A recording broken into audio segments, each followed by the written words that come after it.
Hey guys, welcome to this episode of Yoga Break It Down. I'm Yoga Suze. In this episode, we're going to go over two seated poses, easy pose and half lotus. We might think that we don't need to learn how to sit, but you yourself may have had struggles with coming down to the floor and finding a comfortable position. The pose called easy pose is not very easy at all. It involves the knees, it involves the ankles, it involves the hips. In easy pose, we're coming to sit down on a comfortable surface. If you are not on a carpeted surface, a yoga mat might not be enough cushioning, so you might choose some type of other exercise mat that has foam. Easy pose is what kids refer to as crisscross applesauce. It's a simple bent leg sitting position. It's important that we go over this because often in yoga classes you're asked at the beginning of the class or sometimes towards the end of the class to sit in a comfortable seated position, and most commonly easy pose is the one recommended. It can be torturous if you are enduring this pose for 3 to 5 to 10 minutes for perhaps a breathing exercise, a meditation exercise, or a posture exercise, and all you're thinking about is how hard it is to sit upright or how uncomfortable your knee is. As you can see here, when I first come into this pose, my spine is not perfectly straight and my knees are raised, one more than the other. This is one thing that you'll discover in playing around with this pose, in having which foot behind and which foot in front are your legs and hips most comfortable. And you can choose to do that configuration each time, or if you're trying to gain some flexibility in this pose, you can make sure to alternate with the other side, but at a time where you can concentrate on relaxing into it or switch out of that side at any time. If you're not struggling with sitting upright in this pose, but one of your knees is significantly raised, you can use a folded blanket or even a yoga block to place underneath that raised leg so that it has something to sink into. If a leg is raised and it doesn't have something to sink into, sometimes it has the opposite effect and starts to lift up even more. The more that the legs lift up, the more the back tends to round. So we do want to have those legs relaxed and comfortable. Another thing that we need to be aware of is our posture, but not by forcing it necessarily. We also want to maintain a straight spine in this pose. We can adjust it to some extent, but we're going to need some help by the tilt of the pelvis. So when we first sit down in this position and bend our legs, our tailbone is tucked under. So we can try to adjust the pelvis a little bit, tilting the upper part forward and the lower part back to try to sit more upright. One thing that can help with this is sitting on a blanket in a specific way. As you can see here, if I just sit on the folded blanket right in the middle, it doesn't do anything for lowering my legs or adjusting my spine.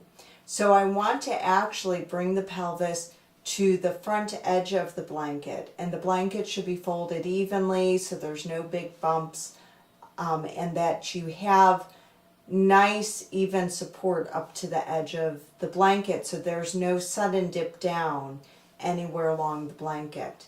So if you scooch towards the edge of the blanket, you want your sits bones and your butt flesh to stay on the blanket as the upper legs really slide off the edge. You are wanting to position yourself as far forward as you can so you feel like you're starting to slide off, but where you're not actually sliding off. Because if you're actually sliding off and the butt's about to fall onto the floor, you're going to be using all your effort to keep yourself from falling down onto the floor.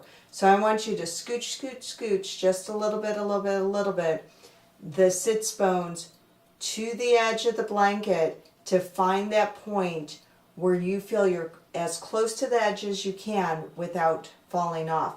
And what this is going to do is this is going to bring those sits bones a little further back and take the upper part of the pelvis. You might think of it as your hips or your lower back. It's going to bring that forward. So the sits bones are going to go back and that lower back is going to come forward a little bit.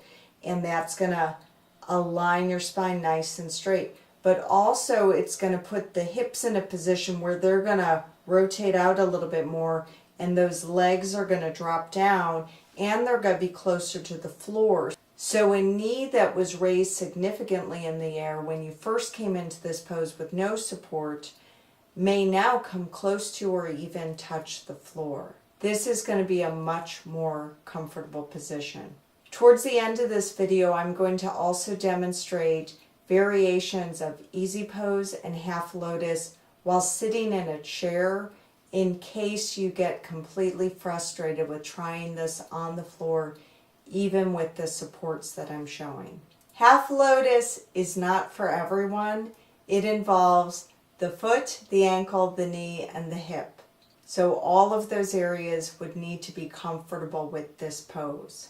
The advantage of half lotus is that it somewhat locks you into the seated position in more of a supported way that took you a long time to get into in the easy pose variation with the blanket. Half lotus involves getting one foot towards the opposite hip or upper leg. As you can see, I'm lifting that foot to a height so that there is a lot of clearance over the opposite leg.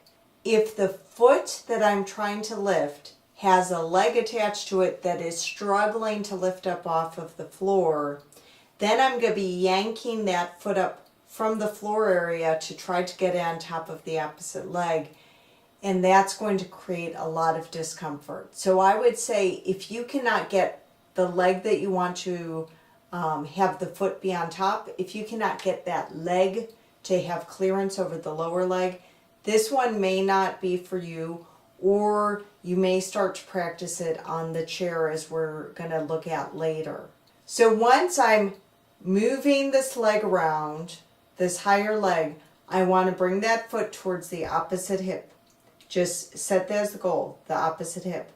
And then when I get over there, I'm going to place the top of that foot on the very upper leg right next to that hip so it's cradling as high as I can, because then once I let go, that foot's going to slide down a little bit, and that's where there's going to be a bend in the ankle, which could cause discomfort. So again, that's sort of a second point where even if you passed the first part where you were like your leg had clearance, everything's fine, this might be the part where you're like, that creates such a bend in my ankle that there's a lot of discomfort and I'm going to opt out of this. The foot of the lower leg is under the upper leg. Because of the rotation of the lower part of the leg that's under, it's going to rotate open like this so that the arc of the foot is actually going to cradle the upper part of the opposite leg. They're going to find a nice little fit. And then this foot's going to be on top, and you're going to have this little crisscross and the legs are going to relax down together. The top foot, it's rotated open so that the palm of the foot faces up a little bit and you have the top of the foot resting on the opposite leg. Of the leg that's under, that thigh area, the inner thigh is going to be rotated to face up somewhat, and that's what's going to cushion the top of the higher foot. So for those of you who did not pass any points that you said this is not for me, and you are still feeling a degree of comfort into it, that top foot is really pushing down on the upper leg, and as that push down happens, there's a lift up through the spine, and you might feel that the knees are sinking down easily. They're not lifting up and endangering the spine to round back. So that is where the benefit is in this pose. In half lotus pose, even though the ankle often ends up bending we want to work on the foot being so high up onto that opposite leg that it doesn't bend much. And that's going to help us to prepare for perhaps later on working on full lotus pose, where we get both feet up on top. In my experience, less than half of the people in an average yoga class are comfortable in the half lotus. So my bet is you would more likely want to explore the easy pose. For either the easy pose or the half lotus on the floor, you can opt to just work with one leg bent and have the other leg extended if that's more comfortable to you, depending on your knee and flexibility. We're going to go into both of these on a chair so you can see how you can sort of warm up to the idea of either of these poses if it was not at all comfortable for you to get down onto the floor. So first of all, opting to sit in a chair for any type of breathing exercise, any type of meditative exercise is fine. And you do not have to sit in any particular way when you're sitting on a chair. Now going into trying this on a chair though, I am opting to just incorporate one leg at a time. So for easy pose, it's pretty straightforward. I keep one leg bent with foot on the floor as it would be sitting on the chair, and I bend the opposite leg and place the side of the ankle, side of the foot on the seat of the chair.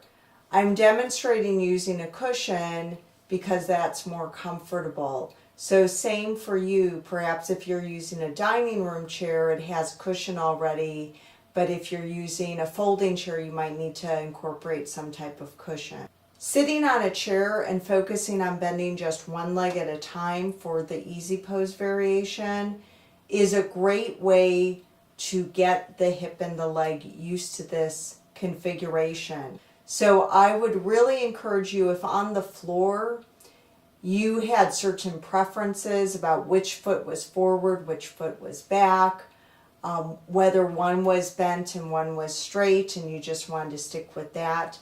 Working with the chair, I'm going to encourage you to practice a little bit on one side and a little bit on the other. We can do the same with half lotus, working on the chair to get that one foot higher above the opposite leg to get that clearance and working on getting the foot towards the hip. Another thing we can work with on a chair is the tilt of the pelvis. So when you're sitting on a chair normally with both feet on the floor, maybe it's okay for you to keep the spine straight.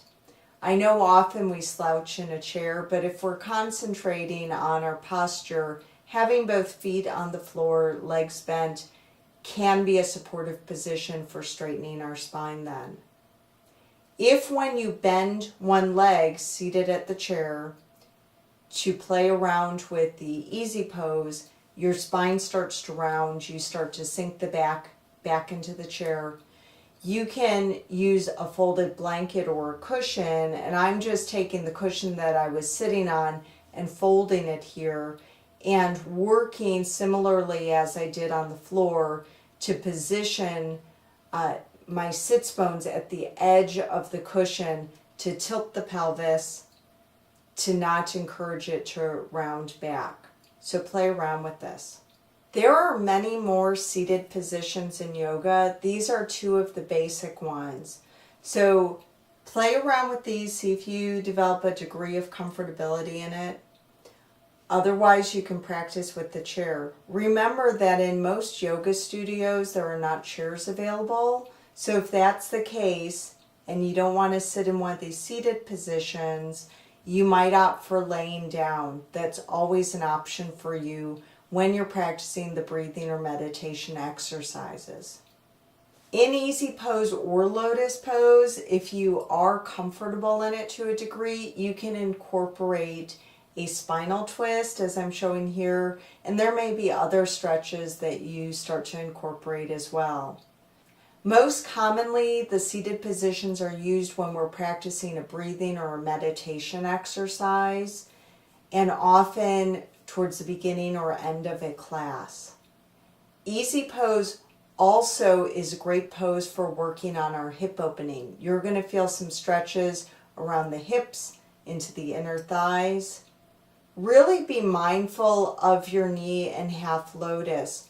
So when the leg that you're going to be lifting the foot for sinks down more towards the floor, if you're trying to just yank that foot up from that lower position, the pull's going to happen in the knee. The upper leg's going to keep wanting to sink down, and you're pulling that lower part of the leg up, and it's going to pull in the knee. So you want to hoist the whole leg and try to bring it over.